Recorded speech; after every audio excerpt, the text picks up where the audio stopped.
Hi guys, मैं आपका दोस्त आपका साथी सोनू उद्गम। आज मैं आप लोगों के लिए एक छोटी सी कहानी लाया हूँ। ये कहानी मोहन नाम व्यक्ति का है।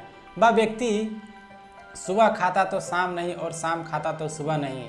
वह व्यक्ति अपनी गरीबी दूर करने के लिए भगवान की हर रोज़ तपस्या करता था ताकि भगवान आए और उसकी समस्याओं को दूर करे, उसकी गरीबी दूर कर सके। एक दिन भगवान उसकी तपस्याओं से प्रसन्न हुए और उनसे कहा कि बेटा तुम्हें क्या चाहिए। तो उसने कहा कि भगवान हमारी गरीबी दूर कीजिए, हम बहुत गरीब हैं। तो भगवान ने कहा ठीक है, लो मैं तुझे ये पासा देता हूँ। ये पासा तुम जिन किन्हीं 3 कामनाओं से फेंकोगे वह पूरी हो जाएगी। वह व्यक्ति पासा लिए खुशी खुशी घर चल गए। वह व्यक्ति घर जैसे पहुँचे सारी बात अपनी पत्नी से बताई। तो फिर उसने कहा कि बताओ सबसे पहले क्या मांगना चाहिए। तो उसकी पत्नी कहा कि हम बहुत गरीब हैं, हमें सबसे पहले धन दौलत मांगना चाहिए। तो उसकी पति कहा कि नहीं, हमारी नाक चपटी है, सबसे पहले हमें सुंदर नाक मांगना चाहिए, क्योंकि हमारी नाक देखकर गांव वाले हम पर हंसते हैं, हमारी मजाक उड़ाते हैं। तो उसकी पत्नी ने कहा कि नहीं, सबसे पहले धन दौलत मांगना चाहिए। तो यही बात पर दोनों में झगड़ा चलने लगा। कुछ देरी के बाद पति क्रोध में आकर पासा फेंकते हुए यह कहा कि हमें सुंदर नाक चाहिए, हमें सुंदर नाक चाहिए, हमें सुंदर नाक चाहिए।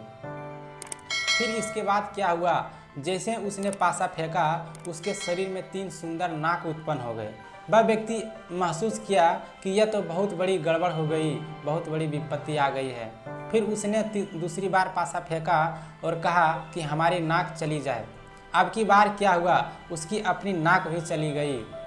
अब उस व्यक्ति के पास बच गए थे सिर्फ एक बर। अब चाहे तो उस बर से वह व्यक्ति धनवान बन सकता था, या अपनी चपटी नाक मांग सकता था, या सुंदर नाक मांग सकता था। लेकिन उन्होंने सोचा कि यदि मैं चपटी नाक के जगह पर सुंदर नाक प्राप्त करेंगे तो अवश्य गाँव वाले हम पर हंसेंगे और हमें मूर्ख समझेंगे और कहेंगे कि ये लोग 3 बर प्राप्त करके भी अपनी अवस्था में उन्नति नहीं कर सका, अपनी गरीबी दूर नहीं कर सका। और यह सोचकर उन्होंने पासा फेंककर फिर से अपनी चपटी नाक मांग ली। यह छोटी सी कहानी हमें यह सिखाती है कि हमें मौका मिलता है, लेकिन हम उस मौके को पहचान नहीं पाते हैं, सही से समझ नहीं पाते हैं कि ये हमारे लिए ही है, और हम उस मौका को न जाने कितनी आसानी से गवा देते हैं। बाद में पता चलता है कि ये हमारे लिए ही था, हम इसे कर सकते थे, और इसी के बारे में सोच कर हम अपना समय बर्बाद करते रहते हैं। अतः मैं कहना चाहता हूँ कि सबसे पहली बात, कोई भी अवसर को गवाए नहीं। अगर वह अवसर आपके हाथों से चली जाती है तो उसके बारे में सोचने के बजाय नए अवसर की तलाश करें। Thank you.